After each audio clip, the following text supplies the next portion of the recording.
Welcome to Matthew Felix on Air, coming to you from San Francisco, California. People who create, people who make a difference. Hope you had a great week. I spent a lot of it in the bathtub, praying I didn't get electrocuted while I filmed some promotional clips for my new book, Porcelain Travels, which is out on 11/11. And the easiest way to describe Porcelain Travels, as I did last week, but I'm going to explain it again, and I'm going to explain it a lot between now and November when it comes out.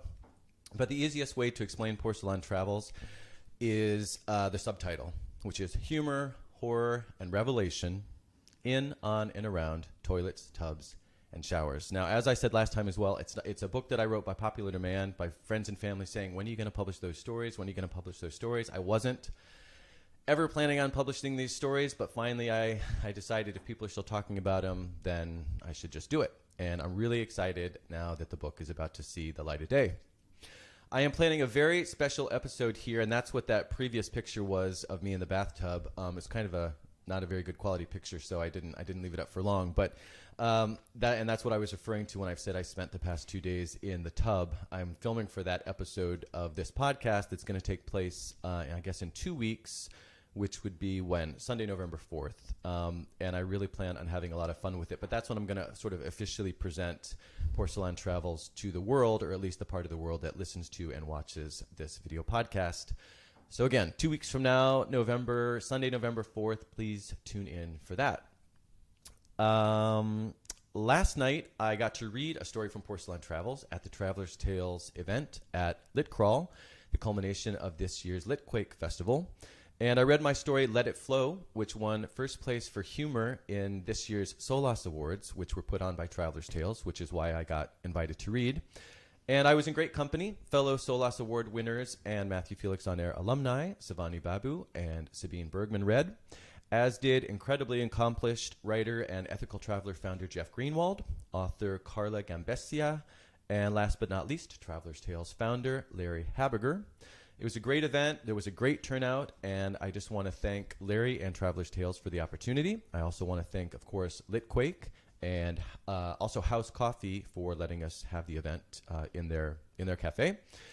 I also have to thank somebody else, which I did in the introduction to my reading last night. But yesterday I had to take the train from the peninsula back up to the city, and for those who aren't local, the peninsula is down south. And there were no seats available. There was just one seat available, so I sat down. Sat down next to this woman, and we ended up striking up a conversation. And we ended up talking for the whole hour and a half that it took to get from San Francisco. We had to leave the train and take BART, and it took a while. And we just talked the whole way. Had a great conversation. Her name's Maxine. Well, over the course of the conversation, I mentioned that I was reading last night or that night at this Traveler's Tales event that I just got done describing. Lo and behold, fast forward a few hours, and who shows up? None other than Maxine, her daughter, her daughter's partner, two family friends, or maybe they were family members, I'm not sure, and even Maxine's 4-month-old granddaughter. So that was just so cool, and I was so touched and so appreciative. So Maxine, if you're watching or listening, thanks again for showing up. You're awesome, and it was great meeting you and your family. Besides reading, I was able to attend 2 other events last night at the Lit Crawl.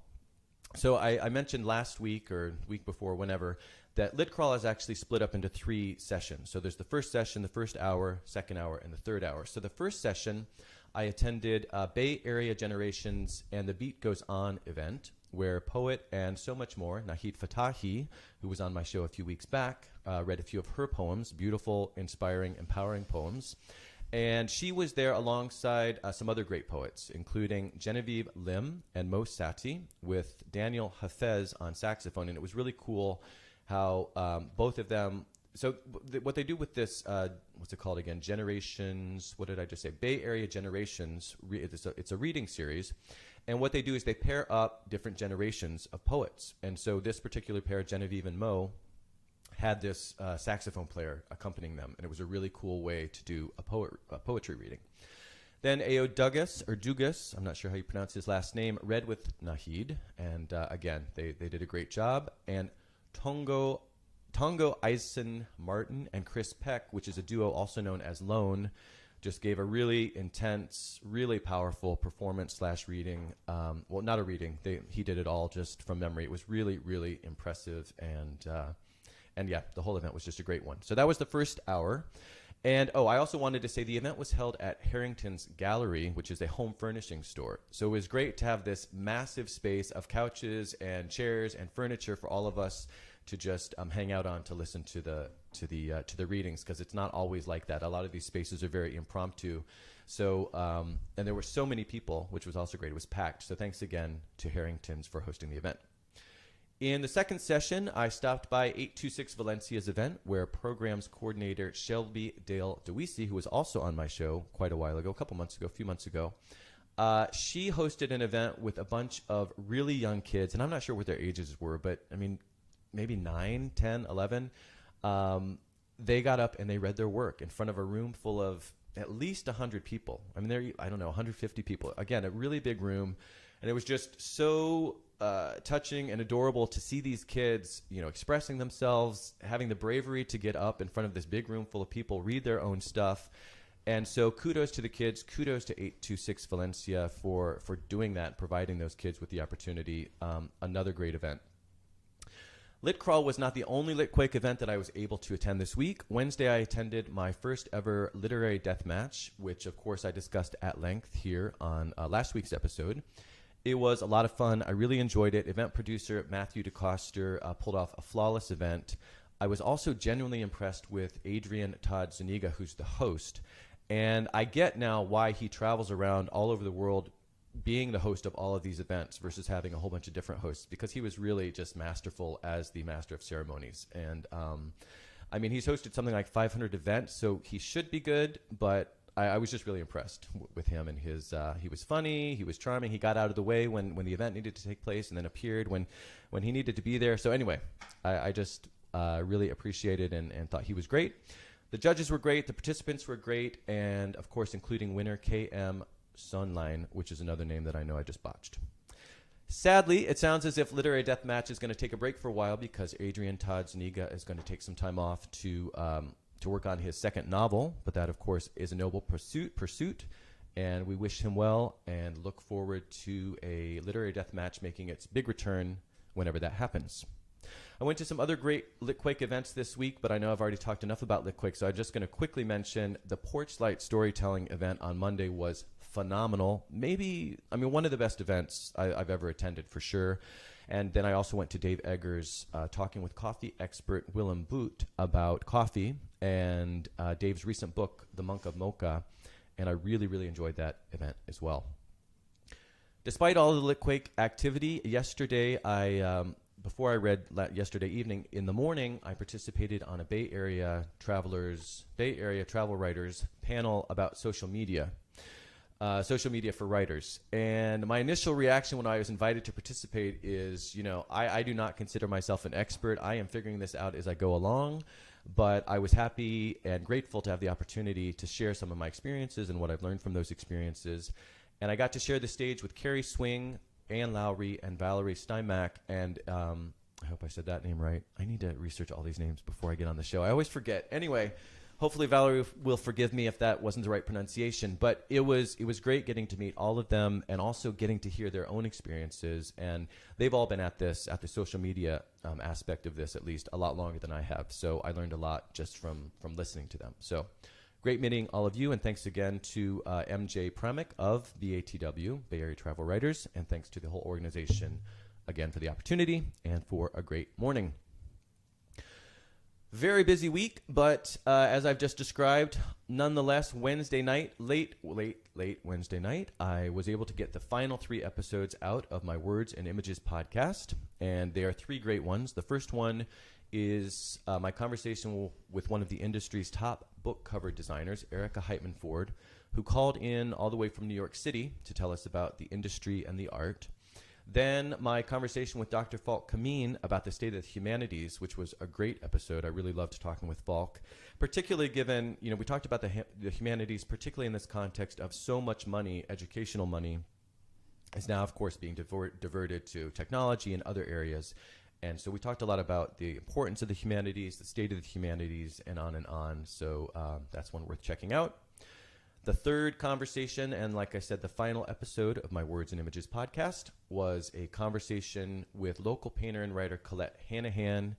We had a fun, deep conversation about the joys and challenges of living a creative life. So please check those all out on iTunes and Google Play. And if you like them, subscribe, review, and rate. That really, really helps. Now that all the Words and Images episodes are out, I'm going to do another series, again, from the episodes that I have in the quote-unquote archives from when I was doing this show at the internet radio station. And that's going to be focused on travel, because I have a lot of episodes focused on travel. But given that I'm launching the book and some other stuff going on, I'm not sure if that's going to happen this year. That might not happen until next year. So we'll see. So much more I could say about this week, but let's look ahead to next week's episode. Author and adventure traveler Anne Sigmund will be here to discuss her in-progress memoir, Scrambling Back, about not only surviving stroke, but even resuming her travels all over the globe after stroke. And I'll talk with her about stroke, memory loss, and autoimmune disease, and of course about travel as well. And this week, I got the chance to actually read half of Anne's memoir, which I did in just one sitting because it is a real page turner. I'm really, really enjoying it. And if I didn't have all these other things going on this week, I'm sure I would have already finished it. So I'm looking forward to not only having the chance, but having to finish it this week. I'm really looking forward to picking it back up. All right, but that is what's coming up. Let's get to today's show. And Michelle, who is over there getting ready to tell us all about Open House. But before I bring her on, let me tell you a little bit about Open House. Open House, let me bring up their logo here so we can give them a little publicity here. Open House enables San Francisco Bay Area LGBT seniors to overcome the unique challenges they face as they age by providing housing, direct services, and community programs. Open House reduces isolation and empowers LGBT seniors to improve their overall health, well-being, and economic security. Open House's goal is for every LGBT senior to live in safe and stable housing that is affordable to them, be welcomed and treated appropriately by housing, social service, and healthcare providers throughout each stage of life across the entire continuum of care, and last but not least, be engaged with and supported by communities of their choice. Michelle Alcedo oversees Open House's community engagement, support and wellness, resources and referrals, and cultural humility training programs. Wow, you've got a lot of responsibilities. And we're going to talk all about all of that and what that means. But she brings 18 years of nonprofit experience working with educators, social service providers, and community members. Since starting with Open House in 2007, Michelle has trained over 2,000 aging network providers throughout CA. So you must know every single provider in the state. Again, we're going to talk about that. And she has also developed numerous curricula to transform aging services in support of LGBT elders across the country. She has co-authored and edited 2 publications, Best Practices in LGBT Elder Care, funded by the California Endowment, and From Isolation to Inclusion, in partnership with the SF Department of Aging and Social Services. In fall of 2011, Michelle was appointed by the San Francisco Board of Supervisors to San Francisco's LGBT Aging Policy Task Force. And last but not least, Michelle is currently on the board of directors of the Coalition of Agencies Serving the Elderly, or CASE. Welcome, Michelle. Thank you, Matthew. My goodness. Okay. You didn't realize you'd done that much, did you? You're actually very accomplished.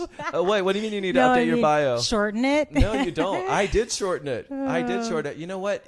18 years, you've done a lot. Yeah. So let's celebrate that.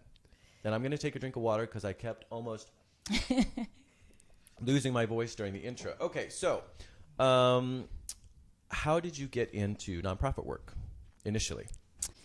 Well, as a queer woman of color, as an immigrant, I am really passionate about social justice issues. I basically want to live in a world that's just and equitable, and I want to change the world and believe that together as a community we can. Okay, fair enough. That sums it up. How did you study something in school that translated directly into this? No, I didn't, but my horoscope, when I left UC Santa Cruz, my horoscope said that I will make movies. And so when I moved to San Francisco, I got the first apartment I applied for and the first job I applied for, which was for a nonprofit documentary film production company. Oh, really? Working with Academy Award winning producer Deborah Chasnoff. Okay. So I worked on films that addressed LGBTQ issues with youth and families in schools. Okay. So how to talk about queer issues in schools with youth and their families. Okay, so you pretty much were involved in LGBT stuff then from the get-go. From the get-go, yeah. Okay, all right, because my next question was going to be then, how did you transition into that? But there was really no transition. That was from the start. Right. Okay. Quick question. This is a tangent already, but I need to know, and I know that you're the person to ask. Okay. And you're dreading the question. No, it's fine. You will know the answer. LGBT, LGBTQ, LGBTQIP2SAA. Which one do we use? I actually like LGBTQ plus. Oh, okay. See, this is my point. Did you say plus? I didn't say plus because I haven't heard of plus, but this is my point. For those of us who aren't working in the social services and in that domain where these things are sort of always evolving, and I'm half the time I'm afraid to say LGBT because I'm afraid it's the wrong term. And so first of all, how do we know what the right term is, and who comes up with the term? Who? Because I mean, LGBTQIP2SAA. So I get that we want to be inclusive, yes, but at the same time we're using these acronyms to shorten things so that we can use them in conversation. So where is the line between inclusion and sort of utility, and who sets these acronyms? I'm curious. I mean, hopefully the community does. So we just added Q to LGBT for Openhouse just this year, because more seniors are identifying as queer. But we know that historically it's been a pejorative. So folks are more embracing of that as they age, and we're serving younger boomers. But in terms of the acronym, I mean, I think the community can define it.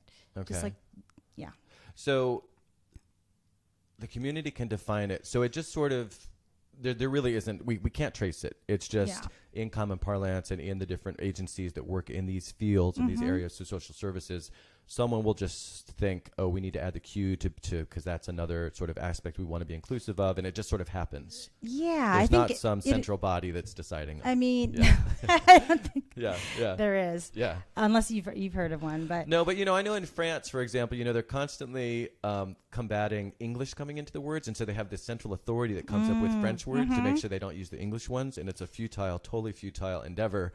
And of course, I knew there wasn't any sort of equivalent, but I didn't know if there was some authority that people sort of look to for that. But it sounds like it's just organic. Yeah, I think it's organic, and then the more people use it, the more it becomes part of our vernacular. But more inclusive in terms of queer has been, more of an umbrella term. I think that rather than using the LGBT, lesbian and gay used to be lesbian and gay, right? But we know there's so many more identities within the umbrella, right?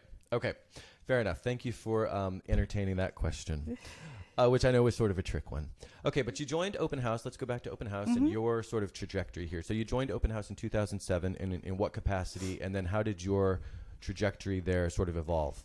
Yeah, so when I left the documentary film production company, I decided to get in touch with my roots, go back to the Philippines for a while, much to my parents' horror. Like, what? You have a great job. Why would you quit your job? Oh, yeah. Okay. Right? That so part. that I'm familiar with that part. Right. Yes. So went to the Philippines for a few months and was caring for my grandmother who had dementia. And so when I came back to the States, I actually landed a job with Family Caregiver Alliance, which works with the caregivers of folks living with dementia.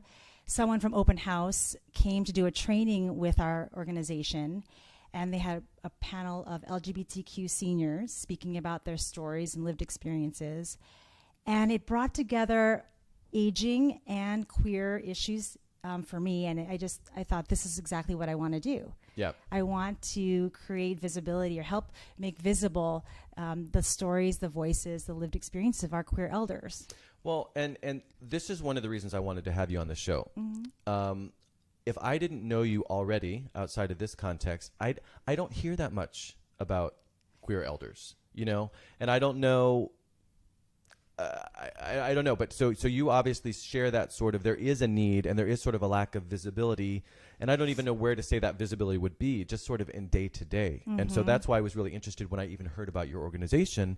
It just seemed like a group, again, that I don't hear a lot about in the day to day. And so what were your thoughts with regards to the need for visibility and it struck a chord with you too when you heard about this organization. So can you tell me a little bit more about that? Absolutely, because LGBTQ seniors are 4 to 5 times more isolated, socially isolated than their heterosexual counterparts.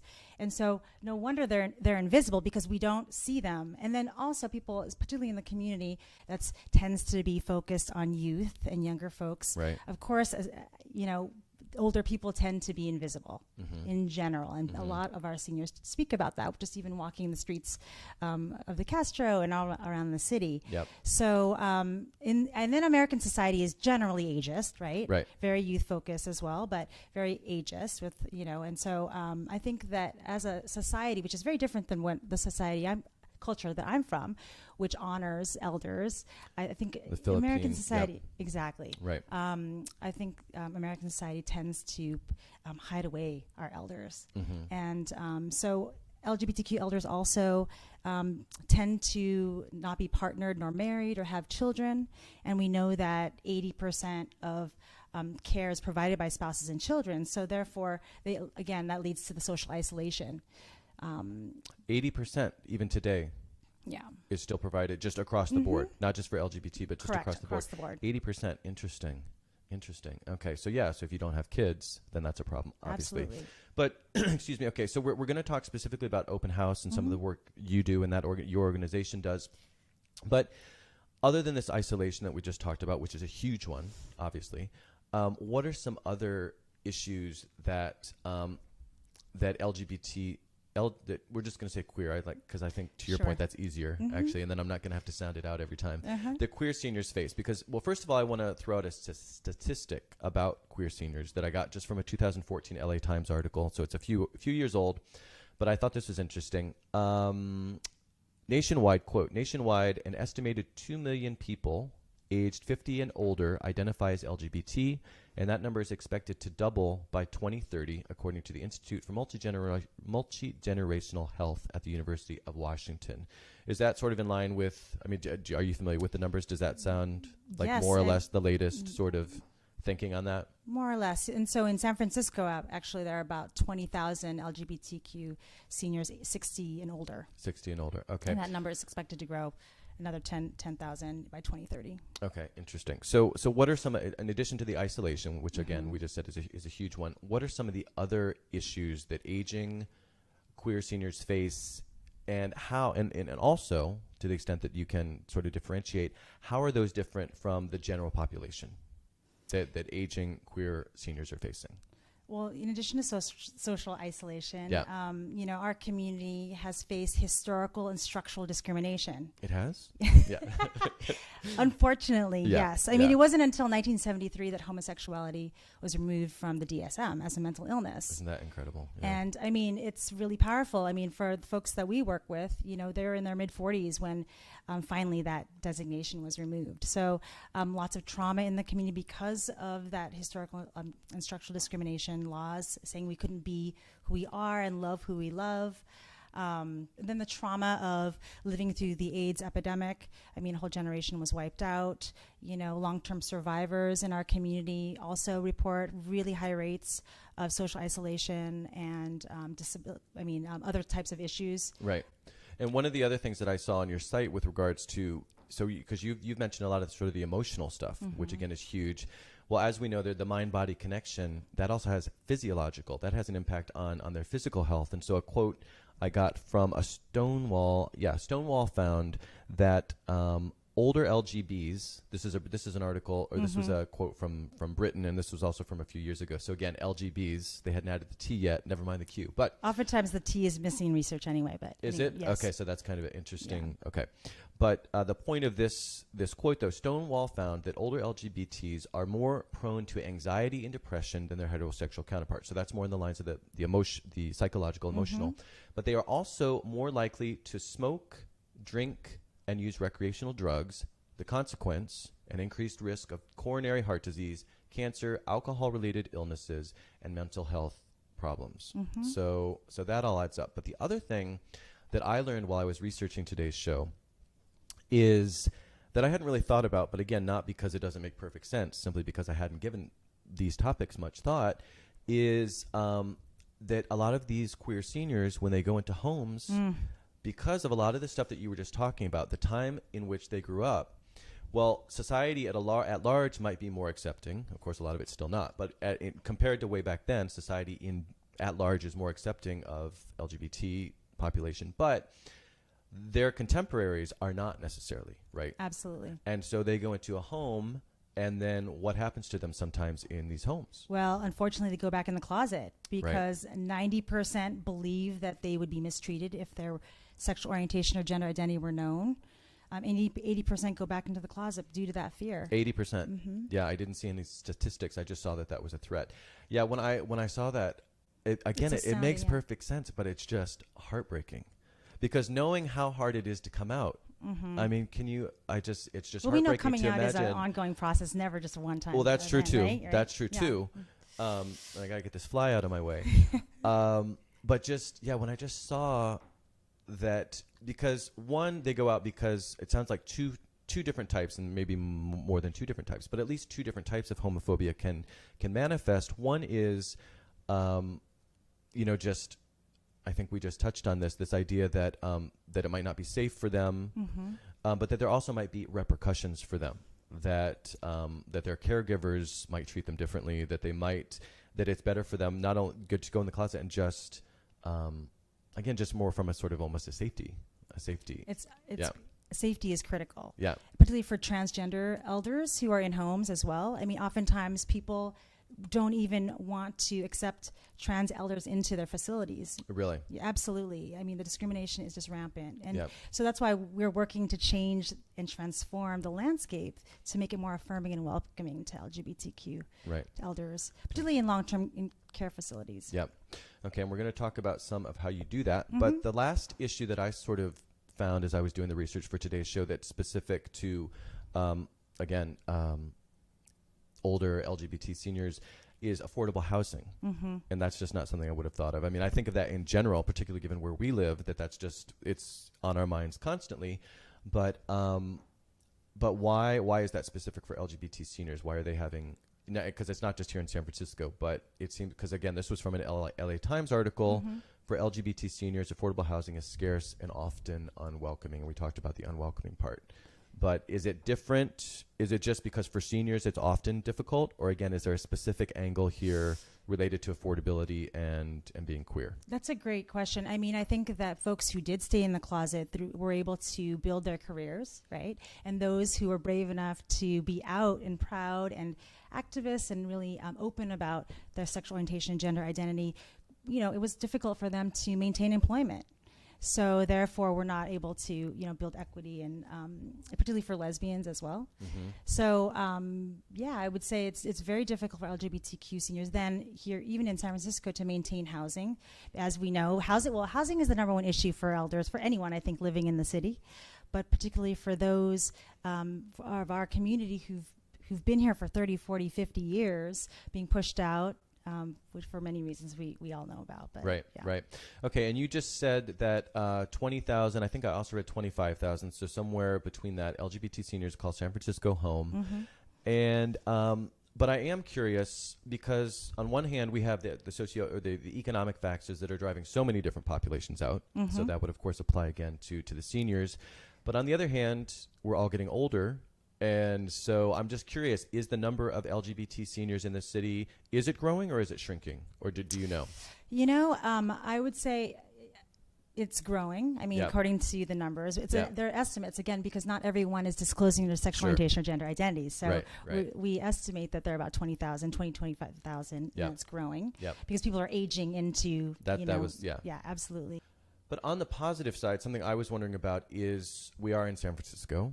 We do have this history. We do have this history, and we have the politics here. Is it safe to assume, or is this naive, that San Francisco offers more services to LGBT seniors than most other places in the country, or not? I would say our city Department of Aging and Adult Services is one of our partners, really strong supporter of LGBTQ seniors, and so we receive a number of grants from our Department of Aging. Okay. And just so you know, 1 in 5 residents of San Francisco is age 60 and older. 1 of 5 1 of 5. Yes. So we are, 20% of our community are our seniors. And that's the overall community, not the LGBT, overall community. Yeah. But even that's surprising to me because it just feels, running around the city, it feels like a very young city. And you hear people say that anecdotally, whatever it is. You hear that. You hear people. Thank you. You hear people say that a lot. So that's interesting. Okay.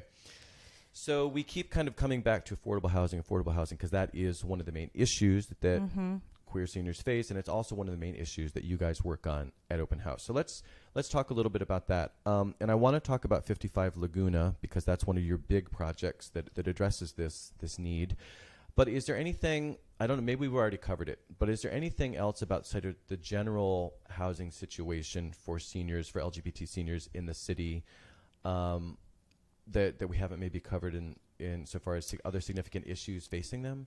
Well, I think that, like I said, we did mention safety is a number one issue, and people want to live in a community that is safe, and so and affirming of their identities, however, whatever intersections that they embody. Right. So I think safety and living in a community that's affirming of gender identity and sexual orientation is really important to LGBTQ seniors. Yep. All right, so let's talk specifically about 55 Laguna. Oh, no, actually, sorry. I wanted to ask, because you guys do something, this is why I was also asking that previous question. You do some other things other than 55 Laguna to help seniors find housing. So can you just touch on that so that seniors who might be listening or watching know about that? I meant to bring that up. Absolutely. We have a Aging and Disability Resource Center. We are the LGBTQ Aging Hub. Our offices are located at 65 Laguna, which you probably plugged it already, but 65 Laguna. And so what we do is we help folks navigate the service system, including housing, which is the number one reason why people do come to Open House. We have a housing assistance program, so we help folks apply for open wait lists and identify openings around the city and throughout the Bay Area as well. All right. And so you've got housing lists, and you connect them with the different agencies that have those the places or places to live and subsidies. things like that. I mean, any subsidies kind of okay. as well. Yeah, Okay. so we help them connect with those kinds of services to help people stay in their homes. We also connect them with services that support their in-home care, for example, and support their ability to maintain their independence, because no one, grows old saying, I want to live in a nursing home. Right. So Open House exists to help our elders stay in their homes as long as possible, but with support. Okay, so that's great. So again, that's another angle that I wasn't aware of, that you have services helping them stay in their homes as well. Okay, so that's an important distinction, important thing to note. All right, so I've mentioned 55 Laguna Street a few times. 55 Laguna is not far from where I live, so it was a big project for you, and I kept seeing it as it was going up. And so can you just tell us a little bit about what is 55 Laguna? Sure. I mean, 55 Laguna is San Francisco's first LGBT welcoming affordable senior housing. We've been, basically around since 1998 with the goal of building housing that was affirming, welcoming, and safer for our elders. So it's 39 units of affordable senior housing, and that was phase 1 of our project. And right now we are in phase 2, building 75 and 95 Laguna.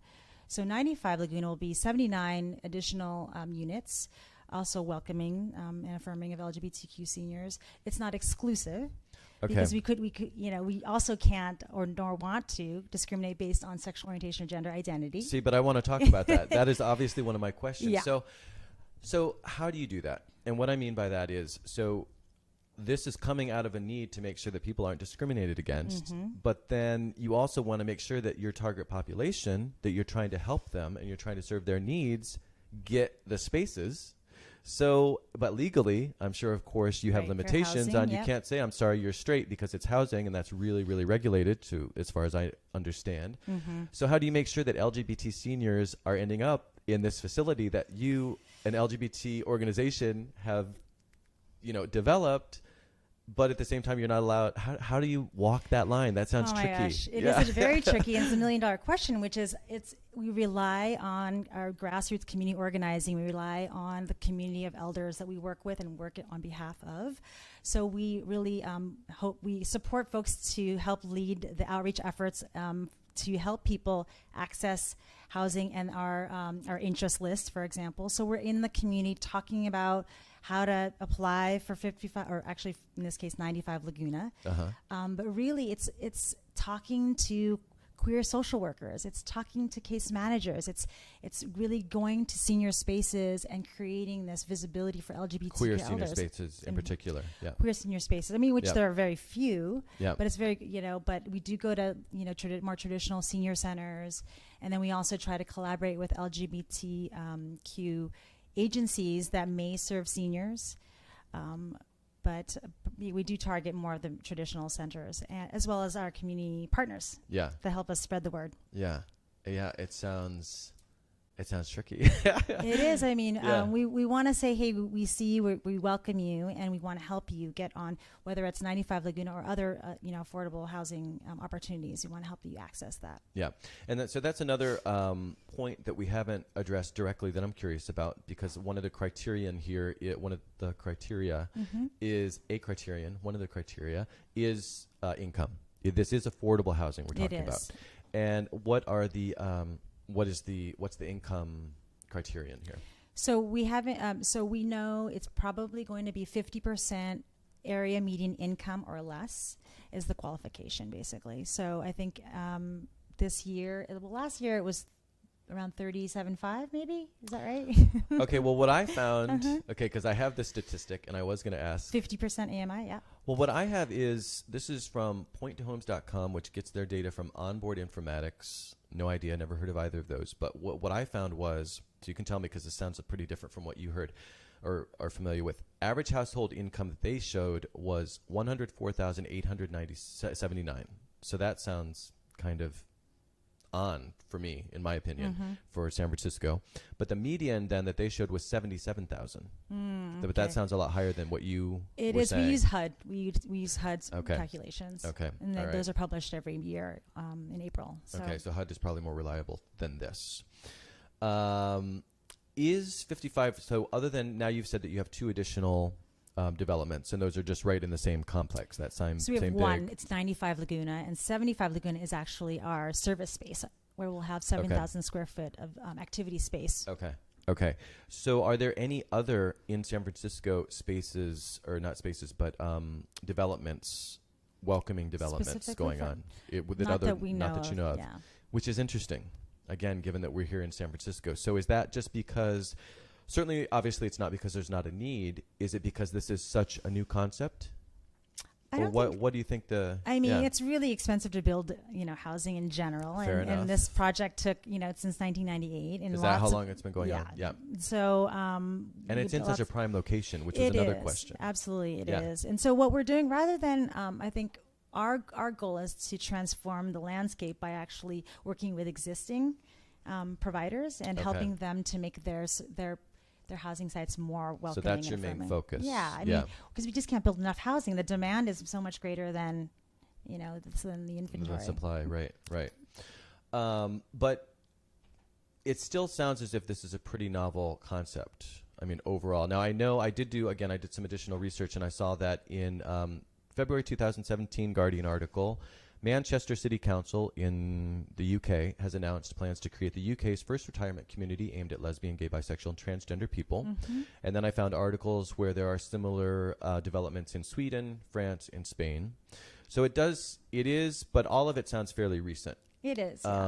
And so I was curious also along those lines, do you guys in your organization, do you keep up on trends that are happening nationally and internationally, and do you interface with any of those other organizations? Or is this, you're so kind of consumed with your own efforts that you really don't have time This is a lot of work already. Yeah, exactly. Hence the question. Yes, absolutely. Yeah. But we have visitors from all over the world who come. Okay. Absolutely. Yeah. Who come and find out how we did it and what kinds of services we provide on site. Because it's a model. This is a model, and so and that's kind of what I was wondering. Yeah, so that's great that people are coming. And how do they hook up with you guys? They just see you in the media, or they're international organizations that are making sure you guys are all communicating? How does that happen? How does someone in Spain say, "Oh, I want to go to San Francisco and learn how they did this"? I mean, I don't know social you don't know. media. I right. guess. I mean, okay. but we definitely get lots of requests for tours and informational interviews from folks all over the world. So that's really encouraging. It's really cool. Yeah. Do you are you involved in any of those tours and those interactions when people come, or does somebody else do that? Yeah, I mean, myself and our executive director. Okay. Who's the last one you gave a tour? Where were they from? Oh my gosh. Let's see. I think we had a group from Tokyo. Oh, really?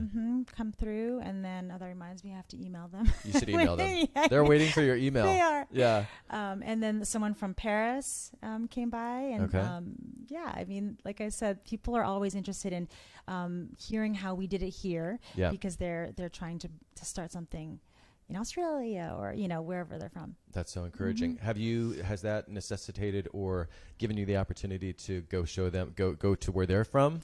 Does I wish. Yeah, not if yet. If anyone is interested, then we are open to She the invitation. is available.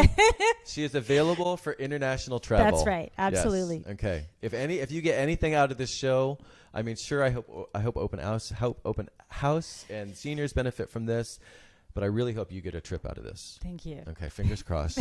Please. I'll take you. She's a great traveler. We can go together. It would be fantastic. Okay. So affordable housing, again, is one of your main focuses at Open House, but that's not your only focus. So you provide a lot of different services to the LGBT community. And a big part of what you guys do and what you specifically do is training, not only delivering training, but developing curricula. Like I said in your bio, you've developed a lot of curricula that's used nationwide. And I also mentioned in your bio that you have trained over 2,000 aging network providers. And like I said, you must know all of them in the country. But I'm curious, first of all, what are aging network providers? What's that term mean specifically? It means senior service providers. Okay, so people who work in nursing homes. Nursing homes, it could be in senior centers, people who provide in-home care. Okay, just that whole gamut. The whole range of. Okay, so then, but what are you training them in specifically? Like what do they need? What sort of training, this curriculum and stuff that you've developed, what sort of topics are you bringing them up to speed on? Well, we train them on best practices. Our framework is a cultural humility framework, which really is looking at the voices of marginalized communities, and they are our teachers, and we as providers are the learners in that dynamic. Okay. And oftentimes we hold the power because we have the service. Right. So our model is really to listen to the stories and lived experiences of LGBTQ elders, and then we develop curriculum and best practices based on those lived experiences and research, obviously, as well. But we infuse trauma-informed care practices, and we talk about history and those kinds of things that people aren't aware of, and that really inform and shape the experience of LGBTQ elders and their ability to access services and programs that are welcoming to the general population, but there are some unique challenges, like I mentioned earlier, that our LGBTQ elders face. Okay. Can you get a little specific? Because I'm curious. Let's say that let's say I work in a nursing home and I just started. Or maybe I've worked there a year or 10 years. Maybe that's not the point. But let's say I haven't had this training. I guess that's more the point. What are some things that I might be doing in my day-to-day interactions with LGBT seniors that I might be doing in a sort of unaware way, in ways that might be making them uncomfortable or ignoring their particular needs or particular experiences? What are some of the specific things that you're making sure that these professionals become aware of that they might not, and not through any fault of their own, but just because they haven't been trained and haven't had this awareness? What are some specific things that you would be bringing to my attention? Well, one of the major things is the assumption that every older person identifies as straight or heterosexual, because we live in an ageist society. So when we intersect aging with sexual identity, we automatically assume that, well, first of all, we hypersexualize LGBTQ people, and then since older people, because we're ageist, older people are not having sex. Therefore, how can someone be both LGBTQ and old? Interesting. Right? Yeah. So it's this erasure. Yeah. So when they go into a long-term care facility or a nursing home or even skilled nursing or any kind of long-term care, people automatically assume that they're straight. So therefore, what comes from that is, if someone who is presenting as male, they'll assume that they have a partner who's opposite gender, right, and start to then make assumptions based on that initial right, and then putting assumption. that person in the awkward position of, okay, I guess I have to come out to this person, or maybe to our earlier point, oh, maybe I shouldn't come out to this person because I can tell they have these biases, so they're uncomfortable potentially in lots of different ways. Absolutely. Yeah. When the onus is then on the senior to come out. When you're seeking long-term care, I mean, that's a pretty vulnerable position to be in. Right. So you're going to want to be protective and cautious. Right. Can you give me another? Yeah, go ahead. Sure. Yeah, absolutely. Other things like talking about the kinds of things you celebrate. If you celebrate Pride, you want to ensure that you communicate that to folks. You want to use terms that are welcoming and broader, that don't, again, presume heterosexuality. So you may want to use terms like partner or spouse rather than husband or wife. Right. I think one thing that particularly our transgender elders face are misgendering. So the pronouns thing, right? And so asking folks directly about the pronouns they use is one way of recognizing that we all, have different ways of being in the world, and that we want to acknowledge that diversity. Yep. What about, and like you said, we did touch on this a little bit earlier, but I feel like it's something we could dive a little deeper, and because it's really important. Some of the obstacles, again, that if the LGBT seniors have in accessing some of these services. So part of it we talked about is largely due to the isolation. Because they're isolated, they might not have someone to help them get to the services or inform them that the services exist, whatever the services in question might be. So yeah, I guess that's kind of the second half of the question. So what are some additional obstacles, and what are some of the specific services we're talking about that they might not know are out there and have trouble accessing? Well, we can't minimize the importance of having an advocate, and typically our default advocates are our kids and our spouses. So for LGBTQ seniors who don't have partners and kids, it's like they remain in isolation. So folks, if they are in the hospital who are advocating for their care, LGBTQ seniors don't have that default caregiver person that can advocate for them in those situations. One thing that I discovered along these lines, again, that not a discovery for you though, is that a lot of this has been legislated. Yes. That the training that we're talking about, you in California, and I'm sure again this is something that's at the state level, so it varies a lot from state to state. But in 2008, Governor Schwarzenegger signed SB 1729 that requires all registered nurses, certified nurse assistants, licensed vocational nurses, and physicians to receive training preventing and eliminating discrimination based on sexual orientation, gender identity. And then there's also the older California's Equality and Protections Act. So this training that you're giving is actually required by law, or some variation of this training. It is, and most recently there's the LGBTQ Resident Bill of Rights. So within long-term care facilities, there is recourse for LGBTQ folks who do experience mistreatment and discrimination to actually pursue a claim. So that's really exciting, and that just passed in 2015, and it's just getting implemented now. And in fact, Openhouse is developing a curricula and training program to help train facilities on ways they can be more affirming and of their queer residents. Yeah. What about, I saw that you also, so that training is required for those particular facilities and organizations, but I also saw that you deliver this training to other organizations. We do. So can you give us some examples of, outside of caregivers and these different variations on caregiving, what sort of organizations might want this sort of training? Anyone who works with older adults. Okay. I think, again, we're trying to combat ageism as well. And so we work with LGBTQ organizations that typically serve younger folks to help them become, more affirming of older folks that they seek to serve or may serve currently. We work with housing sites, so that may be welcoming to older people, but they don't think about the specific needs of older queer people. We train, like I said, long-term care facilities. Did I already mention that? Yes, probably. Long-term care facilities. I think so, yeah. we can mention them again. Let's mention them again. Yeah, because it's really, that's a big part of it. It is a big part of it. Housing sites, and social services, senior centers, where a lot those senior spaces aren't welcoming to LGBTQ seniors. So creating safety and visibility for those folks there as well. Yeah. Do you find for those organizations that aren't required, and it sounds like a big percentage of them are, but a lot of them aren't.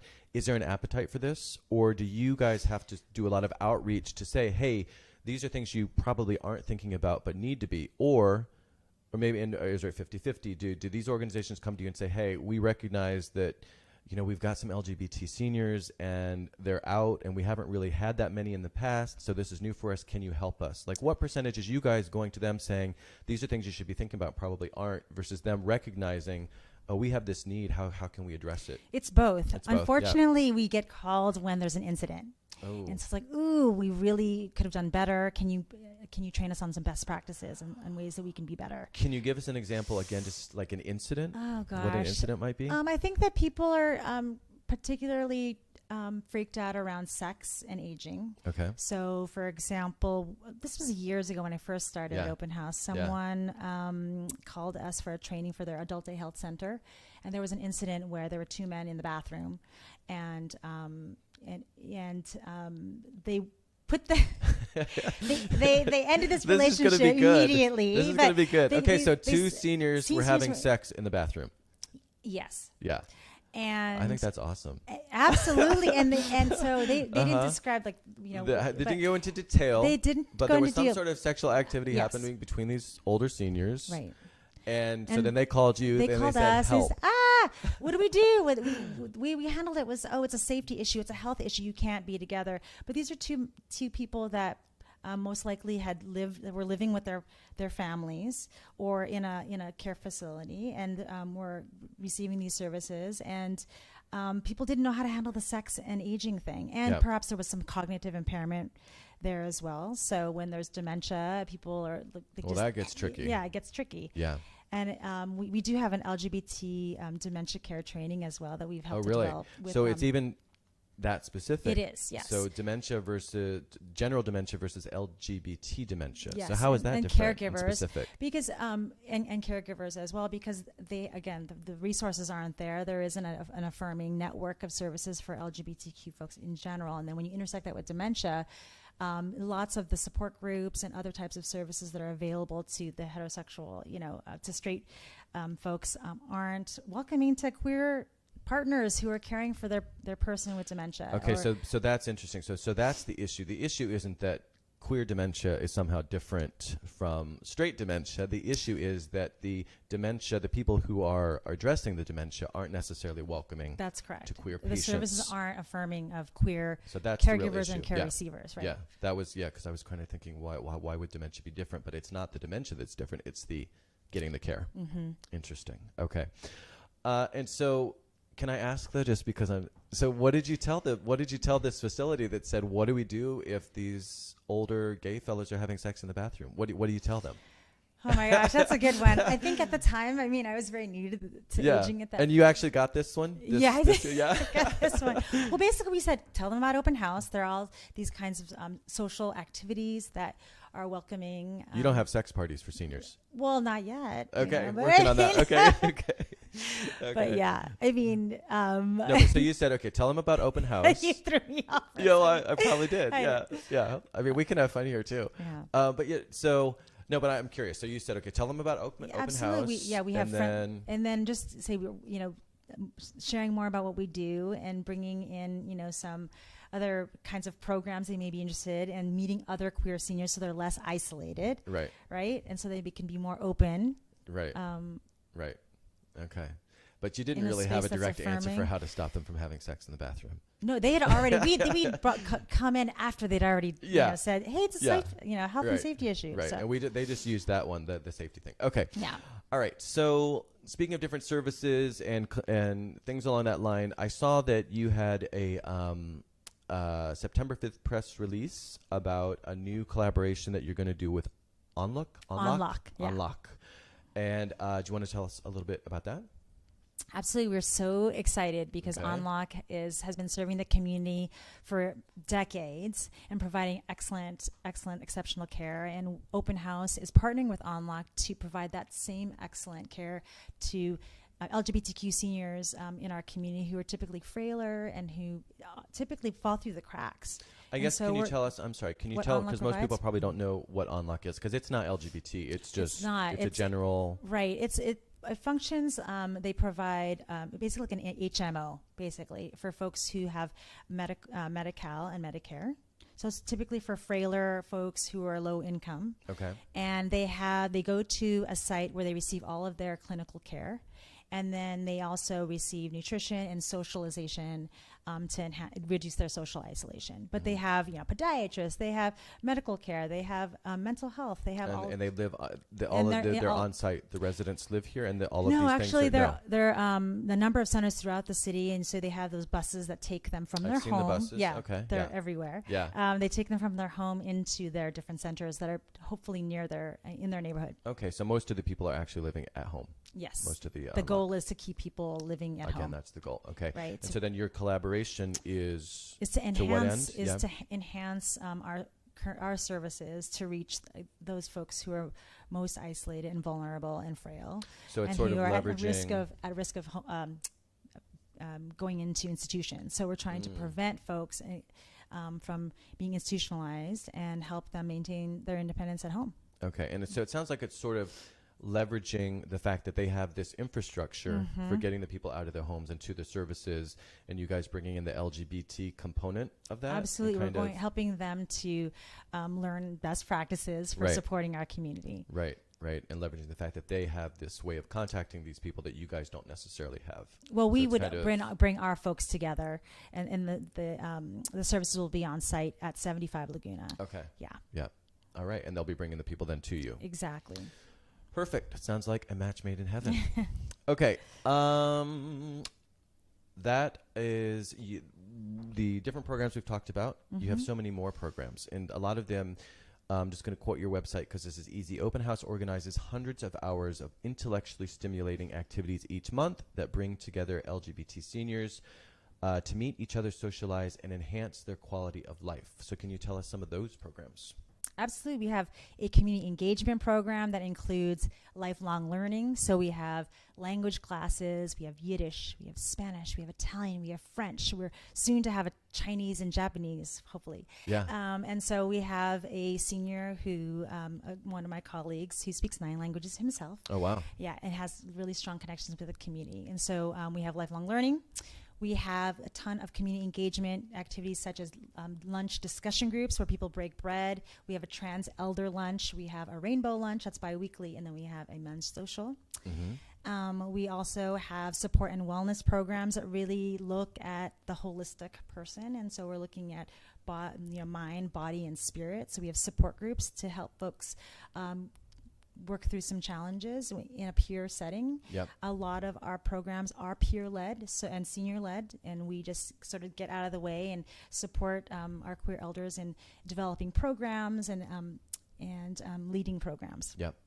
I saw that you've got just a few more here from I think you covered most of these, but you've got an HIV support group. Yes. And that's got to be big too, obviously, again, particularly given this generation. And we're talking about probably different, I guess a couple generations maybe, but that's got to be a really important one. And then you also have yoga, which is great. Yoga, Tai Chi. I want to make a plug for one of our most rewarding programs, which is our Friendly Visitor program. All right. And so we bring an intergenerational, community members together. Some of the matches, we've matched trained volunteers to visit LGBTQ seniors in their homes or out in the community. And so some of our matches span 50 years age difference. And so it's an incredible opportunity for folks across generations to share stories of resilience and share stories about the history of San Francisco, because oftentimes we forget that's the LGBTQ elders help shape San Francisco and what so much, right? And so we forget about that. And I think that people I forget and identify this quality about San Francisco that's free and liberating and progressive. And LGBTQ seniors help shape that, help shape our city. And so at Openhouse, we really center their stories, their voices, and their experiences. And Friendly Visitor is a powerful way to get involved with us and to hear those stories directly from folks who made history. Right. And I heard you say that they're trained volunteers. So what sort of training do they get if they want to participate in that program? Well, we learn, we encourage folks to learn about the history and some of the challenges that are unique to LGBT aging, acute aging. Yep. They learn about boundaries, because that's really important as well. We learn about what's appropriate sort of activities. So people learn about their own aging process as well. Learning about what resources are available to LGBTQ elders. We encourage, friendships, and it's just a really incredible program. It sounds like it. It sounds like it. You have a couple others along those lines. So that was, what was the name of that one? Friendly Visitor. That's Friendly Visitor, right? That's the first one. Community engagement. We did support and wellness. We have Phone a Friend. We do have Phone a Friend as well. That's a subset of our Friendly Visitor program for folks who are more homebound. Okay. We have our resources and referrals navigation program. Again, that's helping folks access services that they may not know about. Yep. Public benefits, in-home care, transportation, those kinds of things. And then there's a Laguna Honda Hospital monthly visitors. We used to have a you more don't do that structured anymore? program. Oh, sorry. Yeah, we need to update our website, which is coming soon. Okay, never mind. Scratch that. I'll edit this out of all the different versions of the podcast. Okay, so you don't have that anymore, but you've got a lot going on. Let's talk quickly about, because we're out of time, but let's talk. We have a few. We'll just go over a little bit here, because I want to know how you're funded. So we just talked a second ago. We were just talking about volunteers. So that is obviously part of what helps your organization deliver its programs and services and things. But how are you funded for the part that isn't volunteer? Because most of it's not volunteer, right? That's just one of your programs. Right. So your main, where do you guys get your funding? So we how talked about the San Francisco Department of Aging and Adult Services. So we have several. That's our strong partnership with DOS, we call it for short. And we have several contracts with Department of Aging. And so as well as foundation support and then individual donors. We couldn't do it without our community members who give of their time and their resources. Do you guys have, fundraising events and things like that? Or is it just sort of an ongoing, you've got someone who's doing that sort of outreach? We do. We have a mission engagement team who focuses directly on fundraising and writing grants and donor support. We also have a fundraising event in April 7th. It's called Spring Fling. Okay. And put it on your calendars. Put it on your calendar. April 7th. And what's that? At the Ritz-Carlton. Oh, at the Ritz. Yeah, it's pretty sweet. We've upgraded in the last few years. Oh, you can't get much better than that. And then we have a tea dance afterwards. Okay. But what's the actual Spring Fling? Yeah, what's that? We honor. So last year we honored Cecilia Chung, which was incredible, a transgender activist in our community who's just been such an inspiration to all of us. And we honored Kate Kendall from NCLR. Okay, but is the event itself, is it a dance? Spring Fling sounds like a Spring dance Fling from is a high sit school down. or something. It's actually a brunch, which is really sweet because it's oftentimes galas or our dinners, but ours is really special because it's a brunch, and then we have a tea dance, an afternoon tea dance afterwards. But it's our largest fundraising event, so it's really an exciting And it's event. at the Ritz. It's at the Ritz. I've never been to the Ritz, I don't think. I've been by there. Maybe I'll go. I hadn't before Fling was there. You hadn't either? Yeah. Okay, all right. But if I am listening or watching and I want to donate, I just go to your website, openhouse-sf.org, and it's very obvious, hopefully, how to donate? It is. Okay. It is. And we encourage folks to also, if they know LGBTQ seniors, their neighbors, their friends, to tell them about 95 Laguna. And we have... Which is, again, the community center space. The residence. Oh, that's the residence. The residence of 79 units, and we're really trying to get the word out so folks can join our list to receive updates. And it's Open House is our website, and then join 95. So, point being, there are still spaces, there are still units available. Yes. So the applications will most likely be available at the end of November, early December of this year, and then the lottery will take place a month after that. So we're really trying to get the community involved to get as many LGBTQ seniors 62 and older to apply for 95 Laguna. Yeah. Okay. And that one, though, has the same also affordability, the same income requirement. So 62 and up, 50% of the average mean. Area median whatever income, it is. Area median and below. Mm-hmm. Yeah. Okay. All right. So get the word out to your friends, family, all of the above. Okay. The last thing I wanted to ask about in this part of our conversation, and then, like I said, we're sort of out of time, but we talked about that particular volunteering program. Are there any other volunteer efforts? And again, how would I become a volunteer if I want? I just go to your website again, and it's hopefully obvious, or... And you can also always call us. We do have a live person who actually answers the phone. Oh, wow. Very friendly. Yeah. And there are lots of lunches that folks can give of their time. So we have a weekly lunch, actually, that people can volunteer to serve the seniors. We also have ERGs, employee resource groups, who come in and who want to get involved with Open House. We have groups of volunteers also serve lunch at our weekly lunches. So we encourage any, if you work for a corporate, some corporate tech company and want to get involved, volunteer opportunities. We welcome the opportunity to acculturate you to our city and get you acquainted with LGBTQ seniors. Okay, all right. And you're just down the street from a lot of big tech giants that have moved into our city in the past few years. So hopefully they're listening and watching as well. All right, so just to wrap up here, I'm curious, given the increased social acceptance, again, still lots of work to be done, but increased social acceptance in our society of LGBT people in general, overall, are you optimistic about the future of LGBT seniors? I mean, is it sounds as if it's moving in the right direction, or is this really still just the beginning and there's just this vast amount of work to be done? How would you sort of characterize how you're feeling about the direction things are going, particularly for seniors, for LGBT seniors? I'm so positive and optimistic. Good. Absolutely, because Open House is here to bring the community together. And I really believe in our community as taking, obviously the San Francisco model, right? We take care of our own.